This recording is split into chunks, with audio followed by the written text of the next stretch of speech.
Welcome to Wisdom Trek with Gramps. Wisdom is the final frontier in gaining true knowledge. Our mission is to create a legacy of wisdom, to seek out discernment and insights, and to boldly grow where few have chosen to grow before. Hello, my friend. This is Gramps. Thanks for coming along on our journey to increase wisdom and create a living legacy. Today is day 1625 of our trek, and it is time for Meditation Monday. Taking time to relax, refocus, and reprioritize our lives is crucial in order to create a living legacy. For you, it may be just time alone for quiet reflection, or you may utilize some sort of structured meditation practices. In my life, meditation includes reading and reflecting on God's Word and in prayer. It is a time to renew my mind, refocus on what is most important, and making sure that I am nurturing my soul, mind, and body.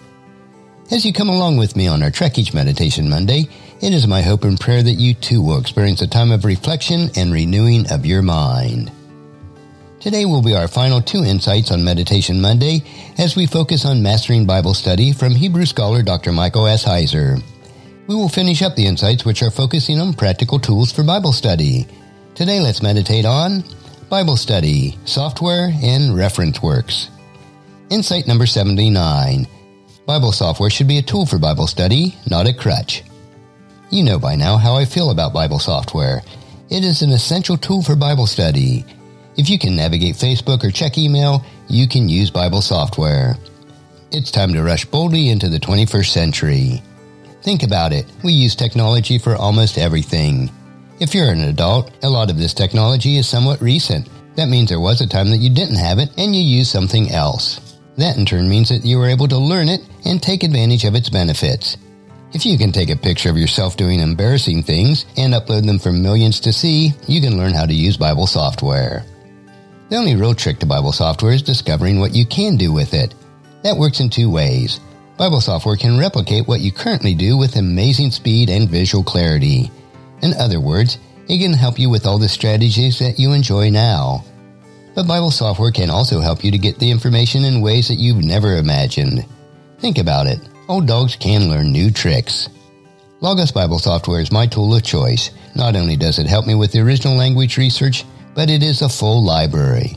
I've already talked about the original language tools and software, but I want to focus on the library here. We know what libraries and books are, but having a digital library and a software platform is like having a research assistant. With one click, you can run through thousands of volumes for a topic. Yesterday's Bible study meant flipping open a book to see if it had an index that included the topic word you were looking for. But what if that book doesn't have an index? In a software environment, that isn't an issue.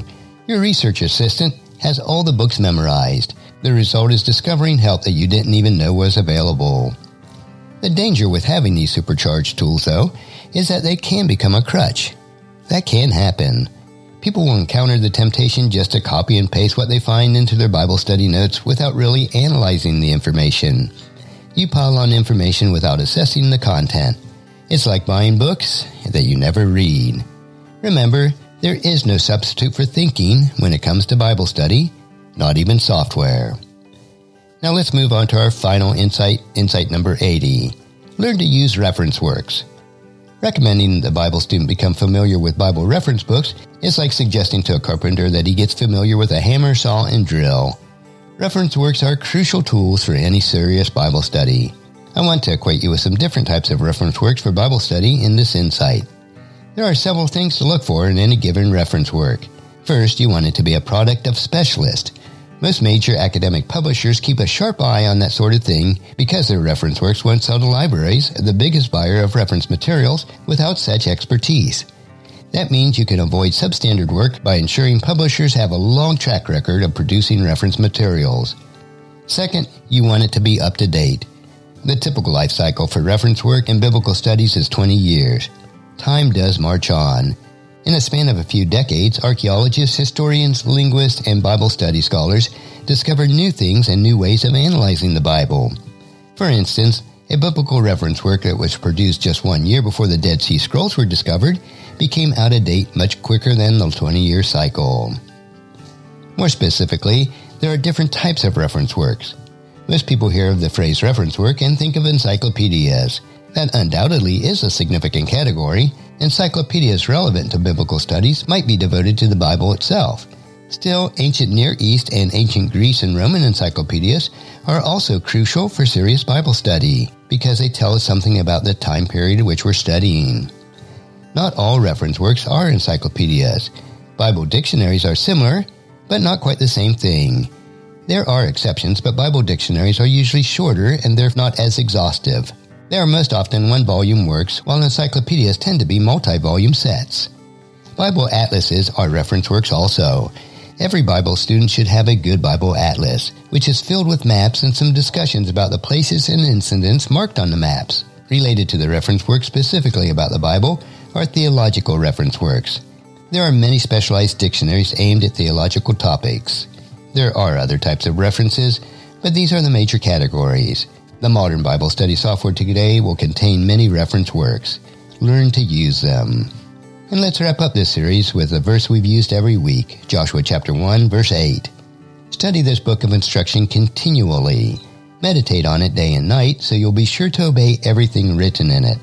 Only then will you prosper and succeed in all you do. Such good advice for Joshua and for us. And that's a wrap for today's meditation. Next Monday, we will switch to a daily nugget of wisdom as we learn from short but crucial lessons. Thank you for joining me for this trek that we call life, and encourage your friends and family to join us, and then come along with us tomorrow for another day of Wisdom Trek, creating a legacy. If you'd like to listen to any of the past 1,624 daily treks or read the daily journals, they are all available at wisdom-trek.com. And I encourage you to subscribe to Wisdom Trek on your favorite podcast player so that each day will be downloaded to you automatically. And thank you so much for allowing me to be your guide, your mentor. But most importantly, I am your friend as I serve you through the Wisdom Trek podcast and journal each day. And as we take this trek of life, together, let us always live abundantly, love unconditionally, listen intentionally, learn continuously, lend to others generously, lead with integrity, and leave a living legacy each day. I am Guthrie Chamberlain, reminding you to keep moving forward, enjoy your journey, and create a great day every day. See you tomorrow for more daily wisdom.